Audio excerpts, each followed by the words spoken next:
Clement, means the Federal Reserve has no choice. They have to find a way to derail the runaway inflation train. And that means mandating a series of rapid-fire rate hikes. This time, maybe we're talking, some are saying, about 100 basis points, not just 75. And the 2-year Treasury seems to indicate, well, what? We're in the soup again.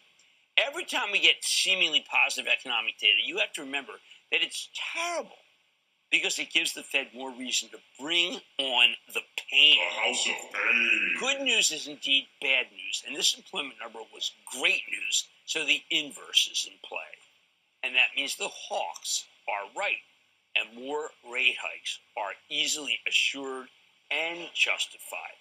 Then and only then will it become too expensive to get a mortgage or expand a business or hire new people. And that's when this Fed-mandated torture session will finally come to an end. Welcome to Key Stock and Crypto Channel. And we have Biden again on manufacturing made in America. And we have the unemployment rate falls to 3.5% in September. And guys, we know these numbers are not correct. If you're unemployed and not receiving unemployment benefits, you fall out the system. You're not counted. Unemployment rate is a whole lot higher than that. And we have the UN says a global recession is definitely coming. And the Fed is to blame. But guys, we know they printed all this money for a reason, and that's to bring in the digital economy.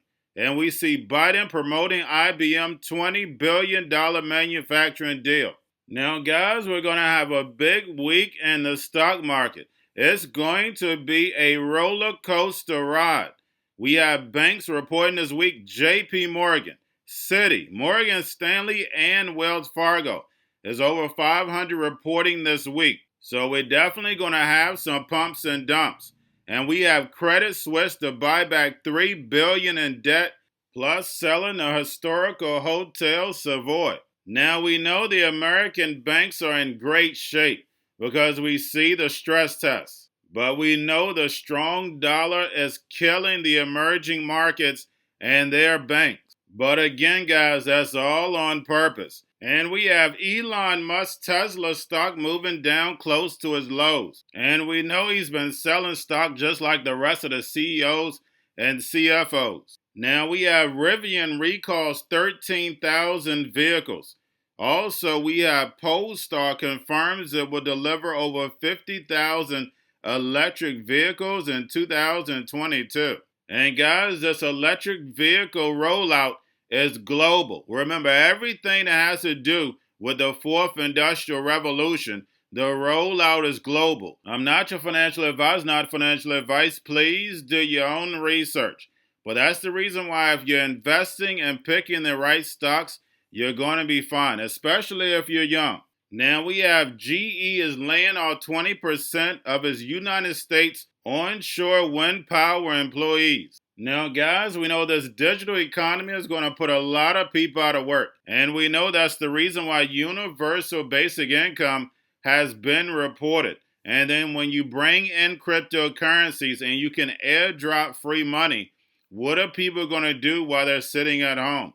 That's right, gamble. And we have DraftKings with a potential deal with ESPN. And we know gambling stocks are going to come back roaring. But guys, getting over into the indicators, we had yield rates up.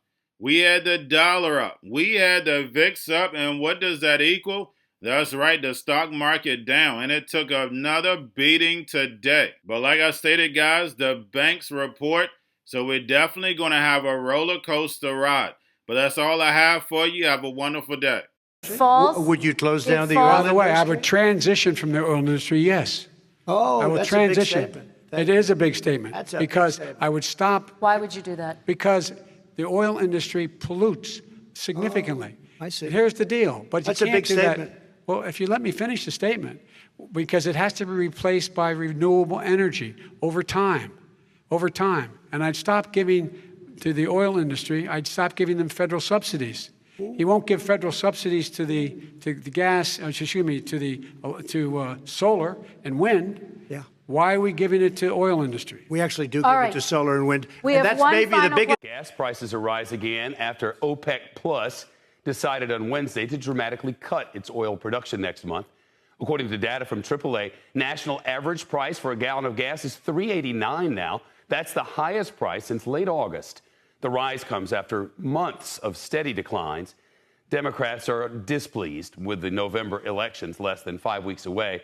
The Senate Majority Leader Chuck Schumer slamming Saudi Arabia for supporting the oil production cuts, calling it a deeply cynical action. In a statement last night, he said lawmakers are looking into all avenues to punish the Saudi kingdom.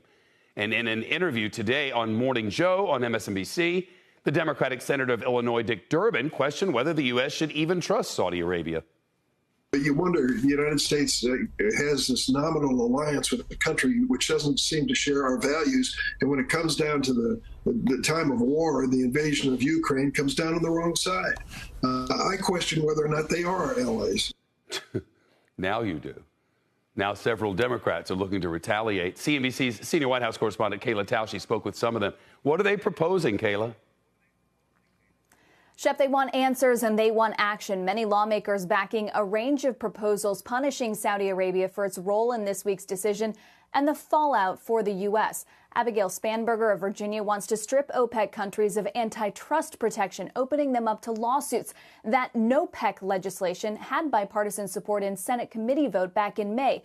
Ruben Gallego wants to recall U.S. Patriot missile defense systems from the country. Ro Khanna says to stop selling weapons and air parts to the country entirely. And New Jersey's Tom Malinowski yesterday introduced a new bill mirroring a prior Republican effort to withdraw 5,000 troops from the region, telling CNBC that U.S. support for the kingdom's defense should not be seen as unconditional.